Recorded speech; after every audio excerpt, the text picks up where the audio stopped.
interest rates on home loans move higher this week. Let's go ahead, let's dive into that information and figure out why right after this.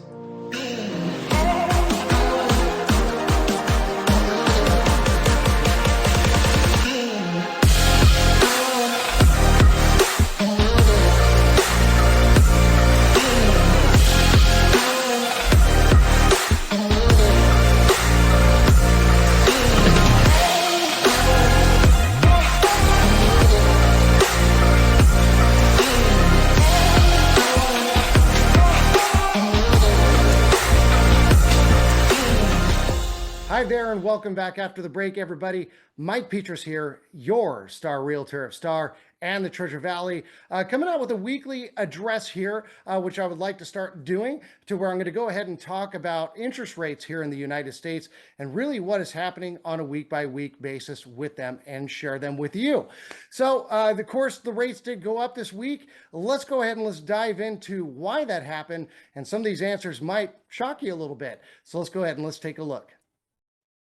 Okay, so what has happened in the markets this week in terms of how it relates over to the interest rates here in the United States on your home loan? So if we go ahead and take a look, they have been on the way up, and we'll go ahead and cap to that in one of my slides here. But I just kind of want to basically show you what has happened today of August 19th of 2022. If we're taking a look at the 30-year UMBS, or the Unified Mortgage-Backed Securities, which really regulates where the interest rates will land, we could see that it's been on the way down. Especially today, we have hit 56 basis points, which has lowered the overall value of the UMBS. Now, the rule of thumb, if you are new to how this works, is that when the value here, the value of the UMBS goes down, you can expect interest rates to go up, and vice versa. When the value goes up, you can expect the interest rates to go down. Now, of course, that is based upon economic data from all sorts of different reports, and even coming in from spillage from other countries too as well, right? Shocking. But that's how the 10-year Treasury yield works as well, to go ahead and kind of shake this stuff up. But we can actively see here that the value has been going down, which is raising the prices overall, or to the value overall, which today has jumped up 0.12%. Leaving us at 5.6. So we have definitely gone on the way up. If we're looking at the UMBS 15-year, we can see that it's also lost 19 basis points, and it has been dropping generally all week long. Okay, now why is this happening? As I mentioned, economic data is always going to be it. Some of the strongest economic data reports is, of course, going to be the inflation report, or the CPI, so Consumer Price Index. It's also going to be the ISM, which measures out productivity here in the United States across, I think it's like 300 to 500 companies that they look at. And then, of course, the jobs report. But there's also other reports that come out all the time, plus Fed meetings that everybody listens to in order to kind of determine what's going to happen and whether or not they want to stay in these particular bonds. Do they want to be in, or do they want to be out in order to invest? It's the stock market. It's how, well, it's the bond market. It's how this works.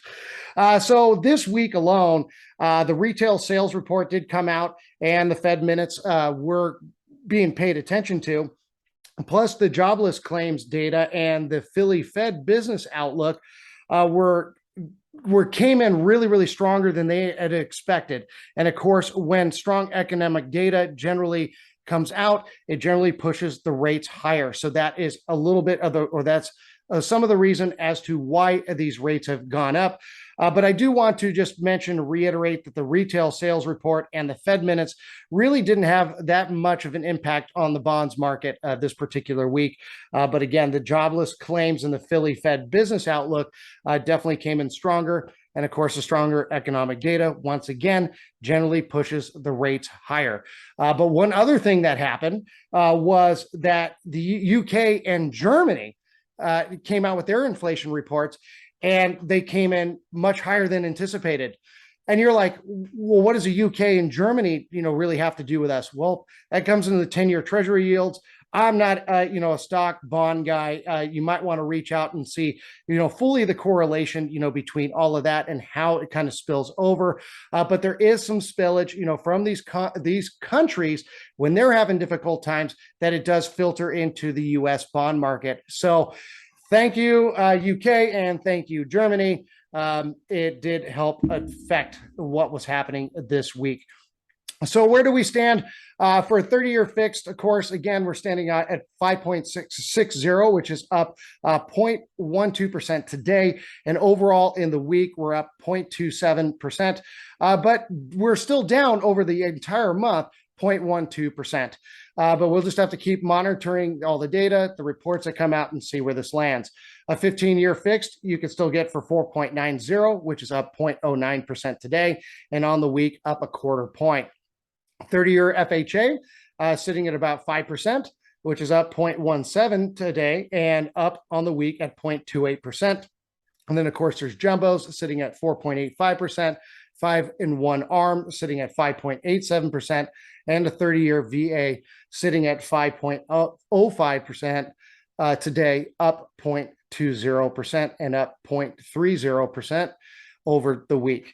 So we'll just have to continue to monitor and see what's going on. Again, I kind of still feel that there's some goofery going on in terms of these reports, trying to basically stave off the word recession, because we know when a recession hits, historically, the rates will come back down.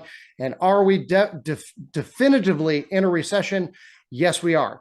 2 negative quarters of GDP. Plus, on top of that, the inflation rate is above 4% and the unemployment rate is still below 4%, which are two strong indicators that we're in a recession. So do I see this really kind of maybe leveling itself out after the midterms? I do. So we'll just go ahead and we'll pay attention, and please tune into what is happening every single week here to these videos. I will come out with them and let you know where we stand in the market. So let's stay tuned, and we'll just have to wait and see. Well, thank you very much, everybody, for taking the time out of your day to watch that video. Of course, if you are looking to buy, sell, or invest in real estate right here in the Treasure Valley, feel free to reach out to me today. I can be reached at area code 208-715-STAR. Again, that's 208-715-7827. And of course, if you'd like to begin your home shopping experience today, please feel free to visit my website at www.yourstarrealtor.com. Also, if you're looking to make a relocation right here to the state of Idaho, or especially here in the Treasure Valley, greater Boise, Idaho area, please click in the description below, download my free relocation guide, so that way you're in the know before you decide to make the move. Also, please hit that subscribe button below, hit the notification bell so that you're constantly in tune with the videos that I do come up with. Well, thanks again very much, everybody. Look forward to the day we speak. Look forward to calling you my neighbor. God bless. Until then, thank you so much. Bye-bye.